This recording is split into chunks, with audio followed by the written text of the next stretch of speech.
13.2 और यह भी पृष्ठीय क्षेत्रफल और आयतन से जुड़ा हुआ ही चैप्टर है। कुल इसमें 4 चैप्टर हैं, 13.1, 13.2, 13.3 और 13.4 और इसका 13.5 भी है ऐच्छिक। क्या है? ऐच्छिक। तो हम 13.2 को हम बता रहे हैं अभी। इसमें कहता है कि ठोस एक अर्धगोले पर खड़े एक शंकु के आकार का है। एक ठोस है जो अर्धगोला की जैसा है और एक अर्धगोले पर खड़े एक शंकु के आकार का है। अर्धगोला पर एक शंकु खड़ा है, इसके आकार का है। कहता है कि जिनकी त्रिज्या 1 cm है, यानी इनकी त्रिज्या जो है वह कितना है? 1 cm। यहाँ से लेकर यहाँ तक कितना है? 1 cm। हम लिख दिए r बराबर 1 cm। तो कहता है तथा शंकु की ऊंचाई जो है उसकी त्रिज्या के बराबर है। शंकु का जो ऊंचाई होगा यानी शंकु का h बराबर जो है, शंकु का h जो है उसकी त्रिज्या के बराबर है। बराबर शंकु की त्रिज्या यानी r, मतलब जितना r होगा उतना ही h है। अगर h 1 है तो r भी होगा 1, r 1 है तो h भी 1। तो कहता है इस ठोस का आयतन ज्ञात कीजिए।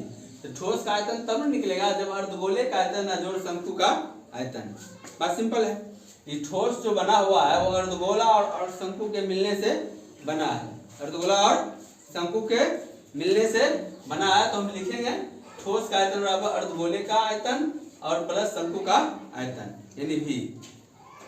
अर्धगोले का v प्लस शंकु का v। 2/3 पाई r क्यूब प्लस 1/3 पाई r स्क्वायर h। पाई r स्क्वायर h क्या होगा? 2/3 है पाई और r स्क्वायर क्या है? 1 है। r का मान क्या है? 1। तो 1 का क्यू करेंगे क्या होगा? 1 ही होगा। और फिर 1/3 पाई और फिर r स्क्वायर, 1 के स्क्वायर और h का वैल्यू 1 तो 1। जो मान था दिया हुआ वैल्यू हर चीज का हमने उसको लिख दिया। अब क्या होगा? 2/3 पाई और 1 मतलब 1 और 2/3 से गुना होगा तो वैल्यू 2/3 ही होगा प्लस 1/3 और फिर पाई। तब इसको हम एलसीएम करें क्या? 3 का एलसीएम 3 होगा। ऊपर 2 पाई और पाई बटे 3 क्या? 2 पाई और पाई क्या होगा? 3 पाई बटे 3। तो 3 मैं 3 कट गया तो क्या बचा? पाई। यही आंसर है, यही आंसर है। बंद करो। एक इंजीनियरिंग के विद्यार्थी रसेल से एक पतली एल्युमिनियम की शीट का प्रयोग करते हुए एक मॉडल बनाने को कहा गया। किसी ने इंजीनियरिंग विद्यार्थी से कहा एक मॉडल बनाओ और वो मॉडल कैसा हो? बेलनाकार हो। क्या हो? बेलनाकार और उसके दोनों सिरा पर जो है शंक्वाकार बना हुआ हो। मैंने ये बेलन जैसा हो लेकिन इसका दोनों सिरा क्या हो? शंक्वाकार। क्या हो? शंक्वाकार। और इसका जो है व्यास है 3 cm। व्यास क्या है? 3 cm। और इस पूरे मॉडल की लंबाई कितना है? 12 cm। क्या है? 12 cm। और ये प्रश्न में दिया हुआ है कि शंकु की ऊंचाई कितना है? 2 cm। क्या है? 2 cm। तो शंकु इधर भी है और शंकु इधर भी है। तो यहाँ से यहाँ तक शंकु की ऊंचाई और यहाँ से यहाँ तक शंकु की ऊंचाई। तो हम क्या करेंगे? बेलन की ऊंचाई को निकाल लेंगे। बेलनाकार जो भाग है वो कितना उसका ऊंचाई है उसको हम क्या करेंगे?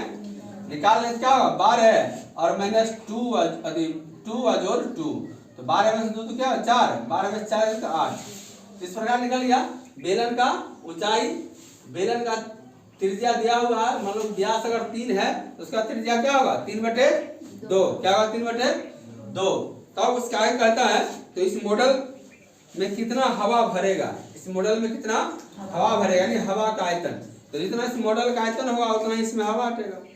जितना मॉडल का आयतन होगा उतना ही इसमें हवा हटेगा। हम निकालते हैं तो निकाल लेते हैं बेलनाकार भाग का आयतन।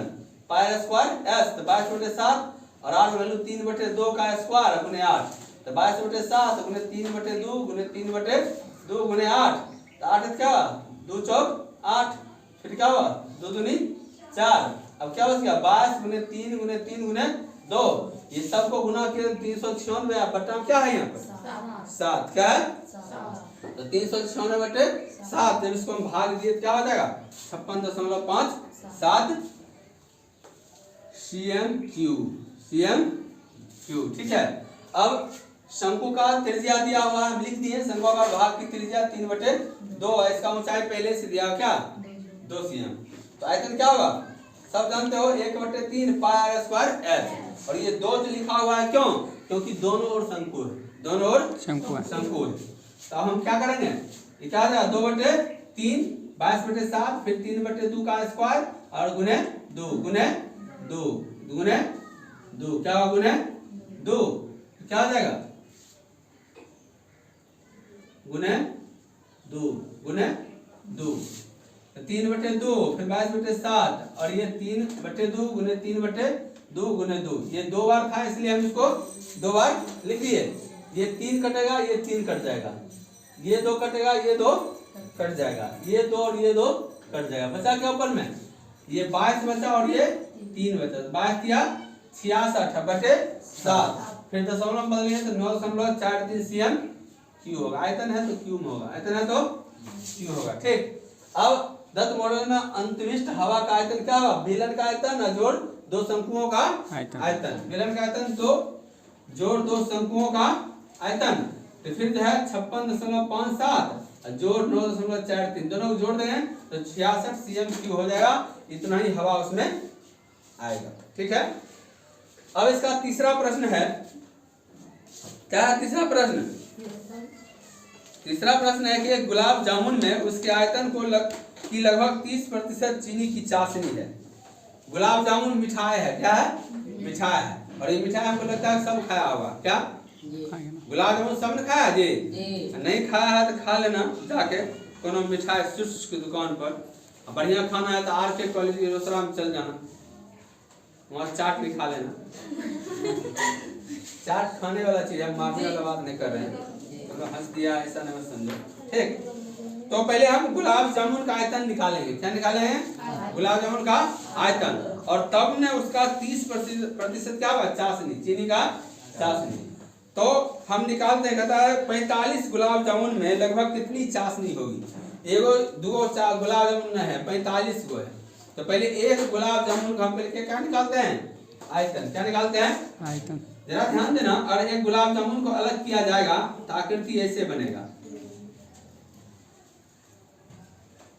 आकृति ऐसे बनेगा।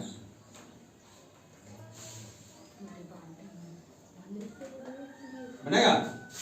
एक गुलाब जामुन बाहर निकाला जाए तो आज क्या बनेगा इसका? ऐसे। तो ये इसका कितना है? ये इसका कितना है जी?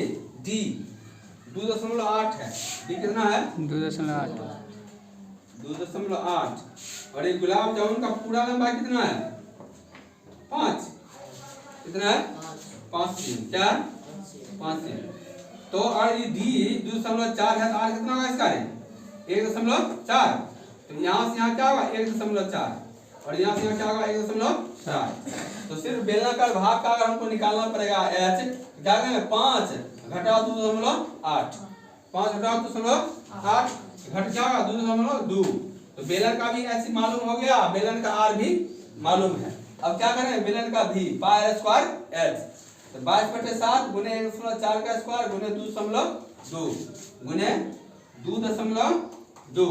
अब क्या करेंगे? 22/7 1.4 गुने 1.4 गुने 2.2। सबका हम दशमलव हटाते हैं। क्या नीचे हम 10, इसमें भी 10, इसमें भी 10। ध्यान देना, ये यहाँ 7 है और यहाँ 14 है तो 7 दूनी 14 हो गया ना। फिर क्या है यहाँ पर? यहाँ पर है 11 है। 11 दूनी 22, 5 दूनी 10, 7 दूनी 14, 5 दूनी 10। अब कटने वाला कुछ नहीं है, बच गया 22 गुने 7 गुने 11। ये तीनों को गुना करेंगे तो होगा 1694। क्या होगा? 1694। और नीचे में 5 गुने 5 गुने 5 यानी 125। क्या होगा? फिर इसको हम भाग क्या होगा? 13.55। क्या होगा? 13.55। और ये जो अर्धगोला है, ये तो मतलब हम बेलन निकाले और इसमें अर्धगोला भी ना दोनों साइड। तो अर्धगोला का भाग का आर क्या है? आर तो हम वही निकाल लिए थे, फिर यहाँ लिखा हुआ है 1.4। अर्धगोले का भी होगा 4/3 पाई r क्यूब। क्या होगा? 2 अर्धगोला है इसलिए 4 हो जाएगा। दोनों को अलग अलग निकालने से बेहतर है कि दोनों को एक साथ निकाल लिया जाए। तो 2 गुने 2/3 पाई r क्यूब होता तो 4/3 हो जाएगा। क्या होगा? 4/3 पाई r क्यूब। तो 4/3 22/7 1.4 गुने 1.4 गुने 1.4 4। उसको हल करने पे क्या आएगा 11.50 क्या आएगा 50। अब ध्यान देना कि बेलनाकार भाग का भी आयतन निकल गया, दोनों और गोला का भी आयतन निकल गया। अभी सबको अगर हम जोड़ देंगे तो एक गुलाब जामुन का आयतन निकल जाएगा, एक गुलाब जामुन का आयतन निकल जाएगा। हम जोड़ दिए हैं तो एक गुलाब जामुन का आयतन कितना निकला, गुलाब जामुन का आयतन बराबर बेलन का आयतन प्लस 2 और 2 गोले का आयतन 13.55 जोड़ 11.50 जोड़ गया 25.05 क्या 25.05 cm3। अभी एक का हुआ क्या हुआ, एक गुलाब जामुन का आयतन ये निकला। ठीक, अब 45 से गुना कर देंगे क्या हुआ 45 गुलाब जामुन का आयतन निकल जाएगा कितना 1170.25 cm3। अब इस प्रश्न कह रहा था कि गुलाब जामुन में जो है 30% जो है चीनी की चाशनी। तो पहले गुलाब जामुन हमको आयतन निकालना था, तो अब गुलाब जामुन का आयतन हमको निकल गया इतना। अब इतना का 30%, कितना का 30% में लिखे 1170.25 का 30% क्या हुआ 1170.25। का मतलब गुना 30 मतलब 30 प्रतिशत मतलब बटा में 100 क्या होगा, इस सबको हल करें क्या बचेगा 338.175। तो हम उसको लगभग में 338